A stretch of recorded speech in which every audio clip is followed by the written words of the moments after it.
All right, guys, welcome to day 51 of training to qualify for Tokyo 2025. On deck today, we have a maintenance day. And what a maintenance day is just whenever I have an easier day of training and I have the time, I just do everything that makes my life easier. Just like all my chores, all the things I've been putting off, I write them down throughout the week, and on days like this, I just do them. So today, we're cleaning and cooking and doing a bunch of administrative stuff that I've been putting off for a while.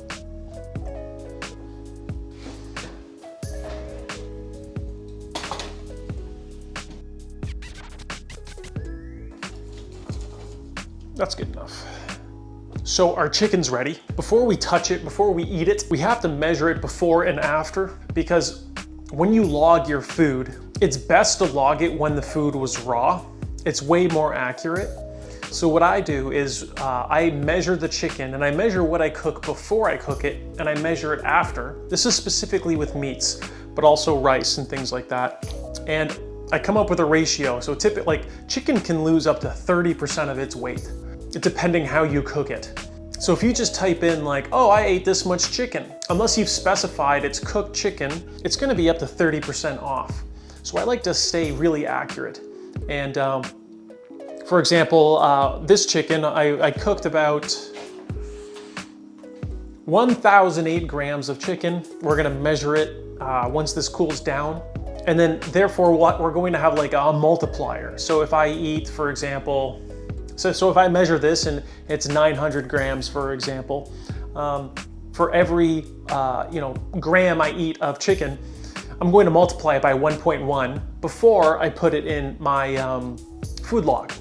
Again, me doing this relates just to me cutting weight right now. I discussed in a couple videos back that that's what I'm doing. And I believe it was rule number 4 that I said we have to keep track of our protein as one of the main rules. Our calories in general, our calories expenditure, but also our protein. Because if you don't consume enough protein, you're just going to get injured, or you're not going to get injured. Your risk of being injured is way higher, and you're probably not recovering nearly as well as you can anyways. We really have to focus on getting in that minimum 1 gram per kilogram of protein per day. And roughly I'm 80, sorry, I misspoke. 1 gram per pound, not per kilogram. Because I was gonna say wait, that's 80 grams. Anyways, yeah, so right now I'm trying to get in at least 180 grams per day. And the measuring stuff makes sure I do that. And the importance of these life maintenance days is that, especially if you live in a small place, which you probably do, is things can get so out of control so quickly, especially for me. So by just cleaning, I'm able to keep a clean space, and also a clean mental space. Because I find there's a direct correlation with how smooth and how kind of clean or clean-ish your life is compared to how well everything else is going.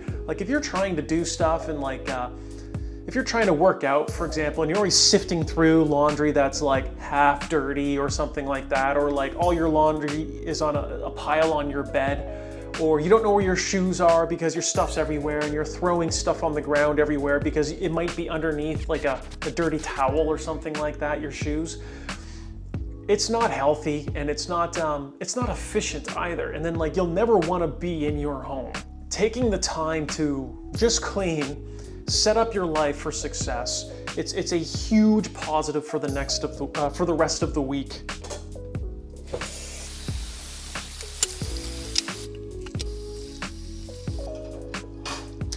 And the same concept for me goes for food prep, because if you're cutting calories and you want to keep track of the amount of protein, carbs, and fats that you want to consume, you have to have your meals at the ready when you want to eat them. Nothing, if you've been in a calorie deficit before, nothing sucks more than working out really hard, knowing you have to eat, going home, and nothing is made. Meaning you have to cook for minimum 45 minutes just to eat a healthy meal. Just having things like rice, sweet potato, potatoes, chicken, you know, steak very occasionally. The only reason I've been having steak lately is because last time I was visiting my parents in Sarasota. They bought me a steak and I put it in the freezer and I cooked it the other night. So good. But having it at the ready, just so you can eat whenever you're hungry and then track it accurately and track it easily, for me is a must. And like, I set myself up for success that way. Whenever I eat way too much, way more than I'm supposed to, or eat unhealthy when I'm not supposed to, or just like not track my calories in general, it's always because I didn't set myself up for success. And the circumstances around me not doing those things was just because I'm stressed, I'm tired, and I just want to eat, and I don't want to write anything down, and just like, I gotta go out, for example, and eat a meal at a fast food restaurant just because I had nothing ready at home. So on days like this, when you're not stressed, when you have the time, you know, make your food, clean your kitchen, do your laundry, make your bed, sweep the floors, all of which I'm doing today. And sometimes I even look forward to doing this stuff just because you're just taking a step back and having a mostly relaxing day. Again, I still got to do my running weights today in an elliptical. It's just I don't have to run and I don't have to spend like an extreme amount of effort on something, so I just have the energy. It's like you can also like learn things on podcasts too. I always just put a podcast on. Right now, or right before this, I was listening to the Peter Schiff show. I have a degree in economics, which by the way, guys, is probably the worst business degree. Unless like you're fascinated with economics and you want to get into that field, stick to finance or accounting. Besides the point. You get to listen to like, you know, different shows, like a few shows I like that are more running related or more health related is I like Dr. Peter Attia's Drive podcast, the Huberman Lab podcast, like just the normal suspects. And also the, one of my favorite ones ever, David Sinclair. I can't remember the name of, is it Outlive? I can't remember the name of the podcast, but I'll put it up here. And, you know, also honorable mentions, Andy Galpin, you know, guy's phenomenal. I get most of my like training knowledge and recovery knowledge from his YouTube videos. But yeah, it's also a good time to soak in information and kind of reflect on your life and how these things can maybe even apply to you.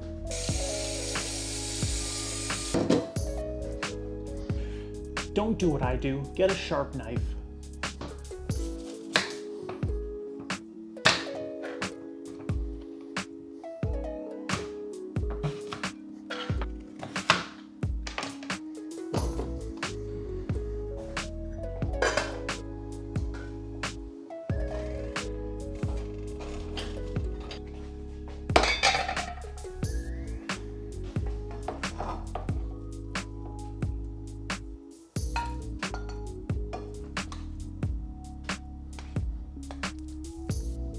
$1,027.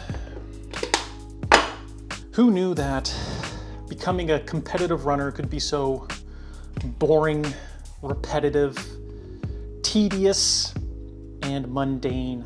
But the more your life is like this, the better you'll become.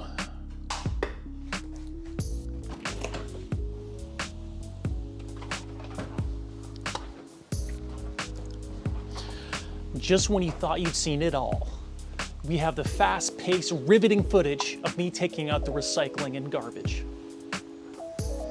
Guys, where do you get this content from? Nowhere else. All right, guys, you're gonna have to take my word that I cleaned the rest of the place. I'm not gonna film the rest of that. Let's look back again at some of my current metrics that I'm recording to lose weight.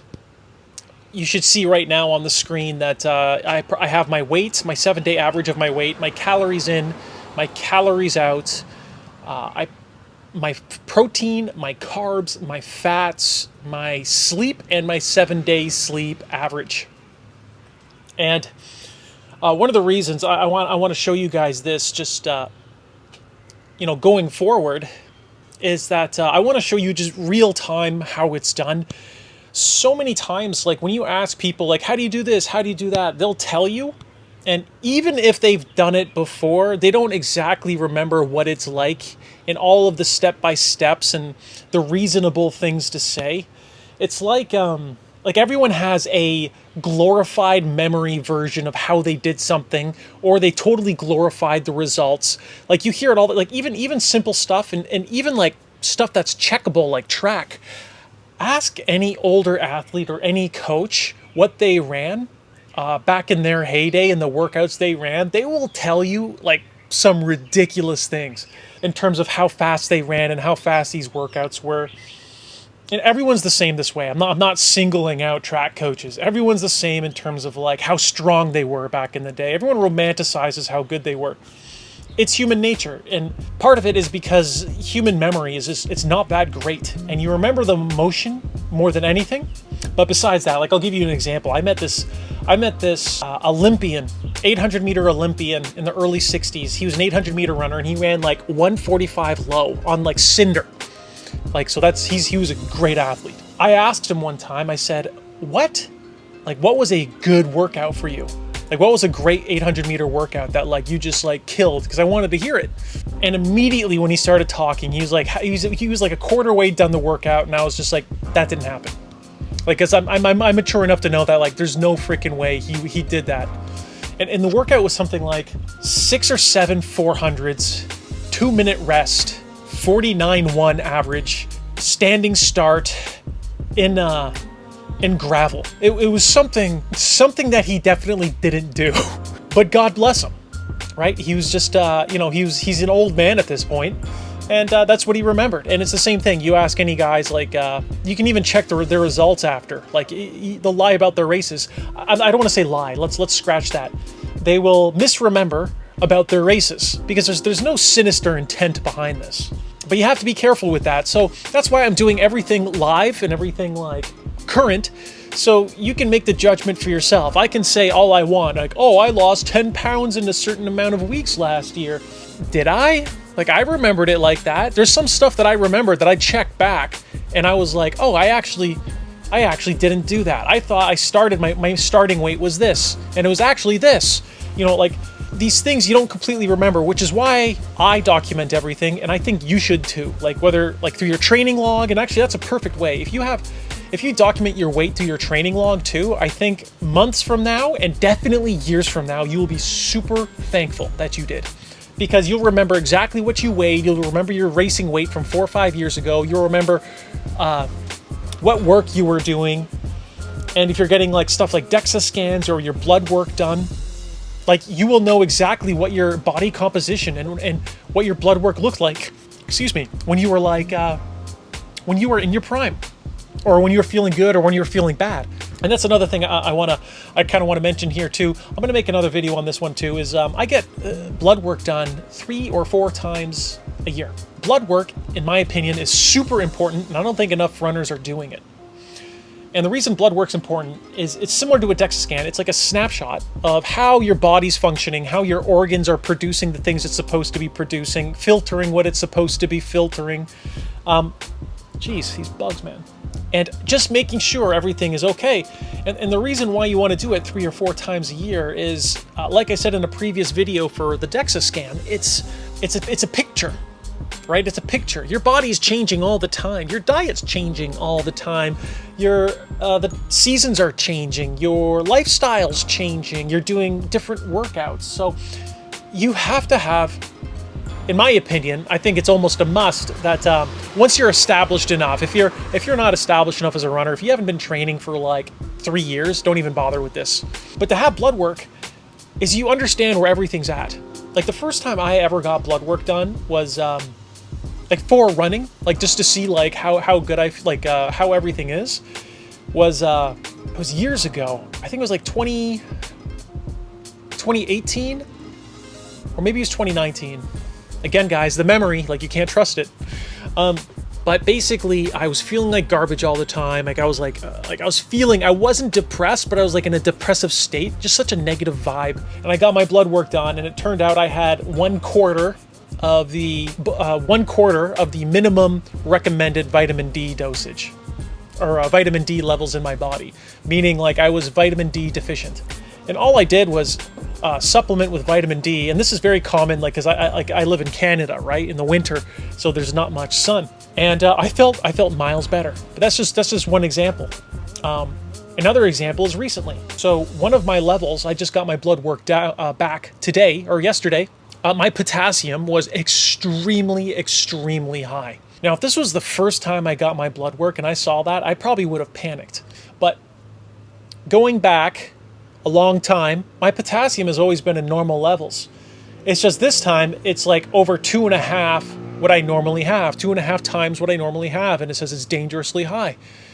And I think to myself, what have I been doing recently that's been making my potassium so high? Well, I eat peaches sometimes. That has a lot of potassium, and that's a relatively new addition to my diet. I drink Element every day, and that has 200 milligrams of potassium in it. I believe so anyways. But the most important part, what I've been doing since I lose weight, is I have a sweet tooth. And I still want to eat healthy.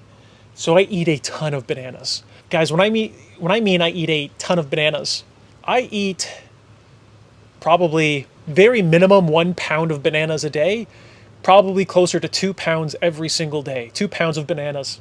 And it has a lot of potassium in bananas. And that doesn't include the peaches and some of the nuts I eat and all these other things that are high in potassium that I don't usually eat. But yeah, so I just have to, and this is why I get my blood work done, is I should probably adjust that, shouldn't I? And the more blood work you have over the years, again, 3 or 4 times per year, you can understand where everything's going high and low and kind of adjusting your lifestyle accordingly. Because the best part about this too, and the best part about blood work is if you're feeling like garbage and you've gotten years of blood work, you can check to when you were feeling good, get your blood work and being like, okay, well, all these ranges are out of whack. I need to get back to these levels, which means I need to change my diet, my sleeping pattern, drink less, etc., etc.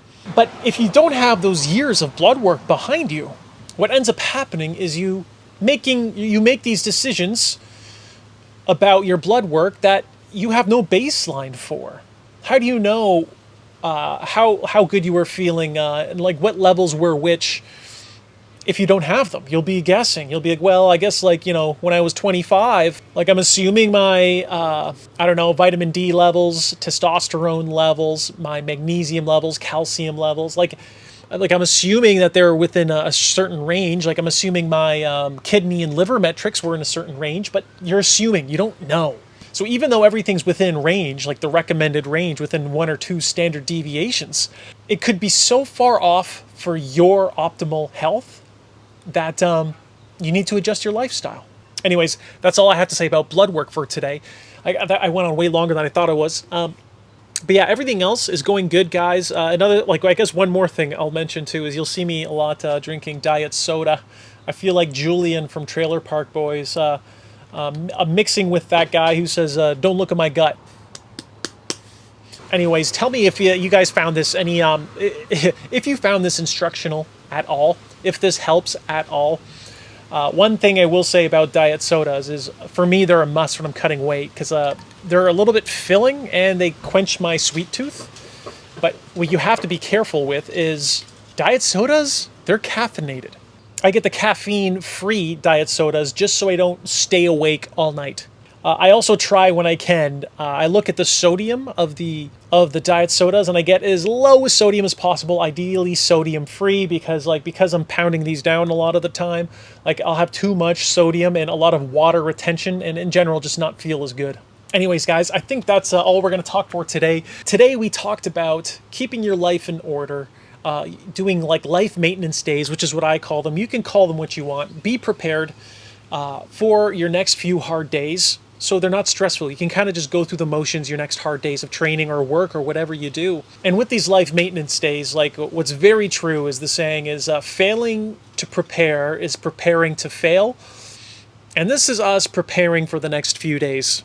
We also covered some more of our diet stuff, what's going on currently for our diet situation, how we're losing weight and everything. And as you've seen in my info, that I am actually losing quite a bit of weight right now. But what's going to end up happening, my prediction, and I think it's a good one, is I'll end up losing quite a bit of weight right now. I'll stagnate, even though I'll still be in a calorie deficit, and I'll start again, which is why, again, guys, we have our 7-day average of our weight.